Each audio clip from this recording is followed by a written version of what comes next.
Servo de Deus, a paz do Senhor. O Senhor está aí, passando privação, necessidade. Me perdoe a franqueza, mas porque o Senhor quer, né? O Senhor quer, porque o Senhor sabe muito bem que o Senhor pode ser libertado dessa situação de escravidão promovida pela diretoria da IADPE, né? E aí eu falo para o Senhor e vai servir para os demais irmãos e membros da nossa igreja em todo o estado de Pernambuco. Vamos acabar com essa ideia, com essa enganação, com esse engodo, né? Tá certo?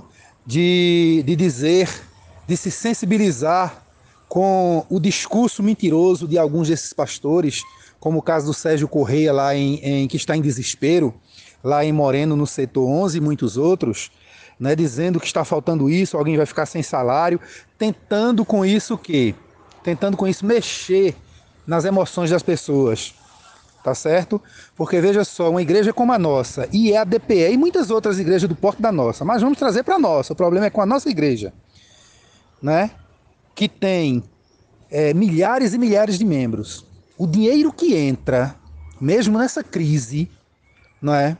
Mesmo nessa crise, ele sobraria se ele fosse usado com honestidade, com decência, não é, para pagar salários dignos, mas honestos, e não super salários milionários. Daria para pagar as contas, pagar funcionário, pagar água e luz, pagar aluguel, e ainda sobraria muito dinheiro para converter em cestas básicas, em donativos, para fazer o que a Bíblia diz, socorrer as viúvas, os órfãos, os necessitados.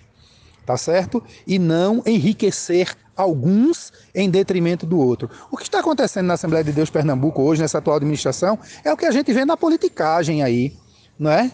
Entre os políticos corruptos, tá certo? É o que a gente vê em países comunistas, né? Países comunistas socialistas que pregam o comum para as pessoas, não é? O bem das pessoas, mas a gente sabe que as riquezas são centralizadas apenas naqueles que estão no comando há anos e o povo vivendo na miséria. Se a gente for fazer a comparação, não é, do comunismo, tá certo? Da forma como o comunismo trata os países, os governos comunistas tratam seus países, né? Eu não vejo muita diferença de como a diretoria da IADPE trata a maioria dos senhores, e o senhor é um deles, né?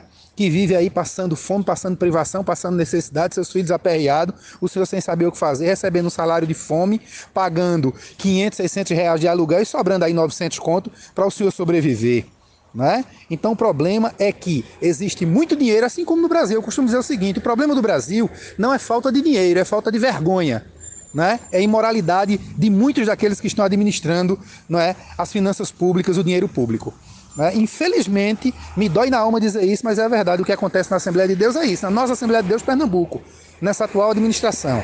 Hoje estão aí aperreados, mentindo para a igreja, dizendo que está faltando isso, alguém vai ficar sem salário, isso e aquilo outro, para tentar sensibilizar o povo. Mas pelo contrário, irmãos, pelo contrário, a campanha é grande e a campanha continua em todo o estado de Pernambuco. Não deem dízimo e nem oferta na Assembleia de Deus Pernambuco enquanto o presidente for o senhor Ailton José Alves. E aí, pastor, eu vou mais além, não é?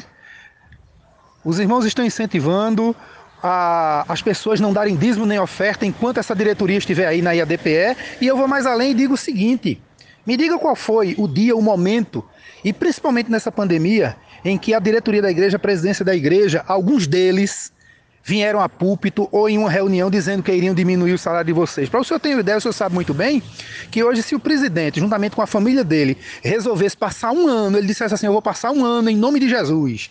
Hoje ele não faz nada mais em nome de Jesus, né? Mas se ele dissesse: eu vou passar um ano em nome de Jesus, doando o meu salário e da minha família para socorrer os necessitados e as necessidades da igreja, ele não passaria necessidades de maneira nenhuma. Pelo contrário, ele tem condição de doar todo o salário dele e da família dele, que é empregada na igreja, e ainda tirar dos recursos que ele tem para doar para a igreja.